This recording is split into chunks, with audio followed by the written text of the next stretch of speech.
হযরত হানজালা মুহূর্তের ভিতরে তার হাতের মধ্যে ছিল তলোয়ার, এই তলোয়ারের উল্টা পিঠ দিয়ে স্ত্রীর হাতের মধ্যে মৃদু আঘাত করলেন।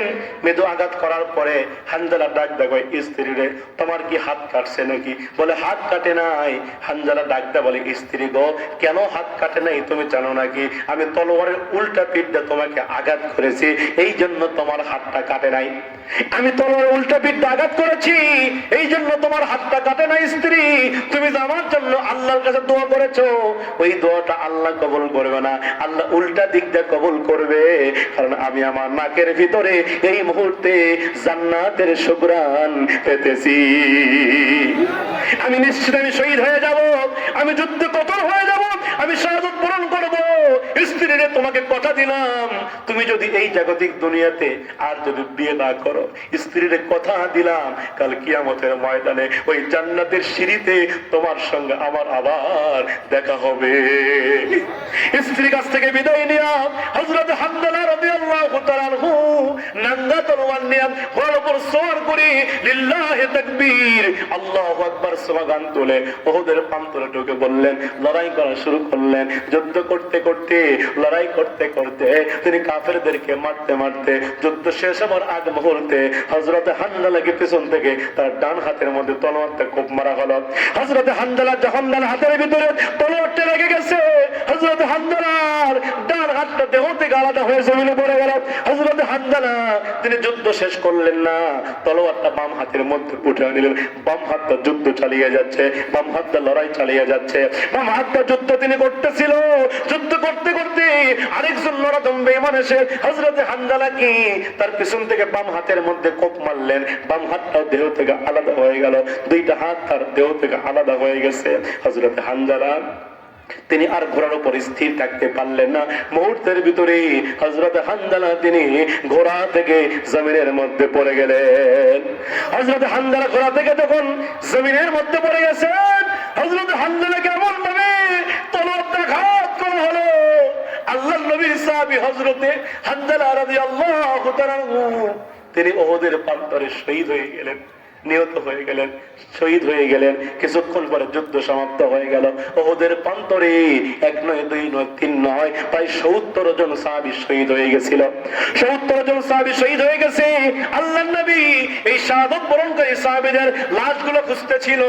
সমস্ত সাহাবীদের লাশ পাওয়া গেল, ৬৯ জন সাহাবীর লাশ পাওয়া গেল, কিন্তু হানজালার লাশটা আমার নবী খুঁজে পায় না। আল্লাহু আকবার। হানজালার লাশটা আমার নবীজি খুঁজে পায় না। নবী আমার চিন্তার মধ্যে পড়ে গেল, হানজালার লাশটা কোথায় গেল? সে তো যুদ্ধে শহীদ হয়ে গেছে, তার লাশটা পাই না কেন? নবী যখন টেনশন করছিল, আল্লাহ পাক ডাক দেয়া বলে, জিবরাইল যাও যাও আমার দোস্তকে জানায় দাও হানজালার লাশটা অমুক পাহাড়ের পদদেশে হানজালার লাশটা আছে। নবী আমার সেখানে গিয়ে দেখে হানজালার লাশটা পড়ে আছে। আল্লাহর নবী হানজালাকে দাফন কাফন করবে, এইদিকে স্ত্রী খবর পাইছে তার স্বামী হানজালা উহুদের প্রান্তরে শহীদ হয়ে গেছে। স্ত্রী দৌড়ায় দৌড়ায় আল্লাহর নবীর সামনে এসে দাঁড়ায় গেছে আর বলে, ইয়া রাসূলুল্লাহ, ইয়া হাবিবাল্লাহ, নবী গো, আমার স্বামী হানজালা আপনারে এত বেশি ভালোবাসে, আপনাকে এত বেশি মহব্বত করি, আপনাকে ভালোবাসার কারণে, তার ঈমানের কারণে আজকে হানজালা শহীদ হয়ে গেছে। তবে নবী আমি আপনাকে একটা কথা বলবো, যারা যুদ্ধে শহীদ হয় তাদের তো লাশ আপনি ধোয়ান না, রক্তমাখা কাপড় চোপড়ে দাফন করে ফেলেন, কিন্তু আমার স্বামী হানজালা কিন্তু রাত্রিবেলায় সংগ্রাম করেছেন, কিন্তু ফরজ গোসল করে নাই। ও নবী, হানজালাকে ফরজ গোসল দেওয়া লাগবে, তারপর আপনি হানজালার লাশটা দাফন করবেন। নবী আমার এই সিদ্ধান্ত নিয়ে ফেললো, হানজালার লাশটা আমি ফরজ গোসল করাইয়া দেব। নবী যখন ফরজ গোসল করানোর সিদ্ধান্ত নিল, আমার আল্লাহ পাক আমার রাসূলকে জানায় দেয়, ও নবী,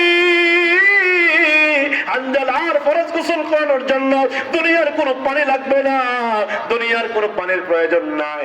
আমি আল্লাহ রাব্বুল আলামিন হানজালার শাহাদাতকে এত বেশি মকবুল করেছি, এত বেশি কবুল করেছি, ওই হাউজে কাউসারে পানি দিয়া হানজালার ফরজ গোসল আমি আল্লাহ সম্পাদন করাইয়া দিছি। আল্লাহু আকবার।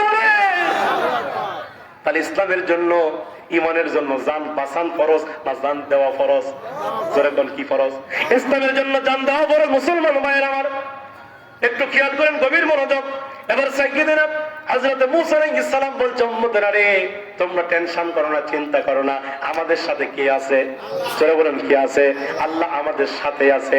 এই কথা মূসা আলাইহিস সালাম বলার পরে উম্মতকে সান্ত্বনা দিচ্ছে, এই উম্মতেরা যে আল্লাহ পাক হযরত ইউনূস নবীকে মাছের পেটে বাঁচাইতে পারে কিনা? ইউনূস আলাইহিস সালামকে আল্লাহ পাক ওই মাছের পেটের মধ্যে বাঁচাইছে। ইউনূস আলাইহিস সালামের অধিবাসীরা নৌকা থেকে যখন ইউনূসকে ফেলে দিল, ওই ইউনূস আলাইহিস সালামকে একটা মাছ গিলে ফেললো। তাফসীরে পাওয়া যায় ওই মাছকে আরেকটা মাছ গিলে ফেললো। দুইটা মাছের পেটে ইউনূস আলাইহিস সালাম, দুইটা মাছের পেটে গিয়েছিল।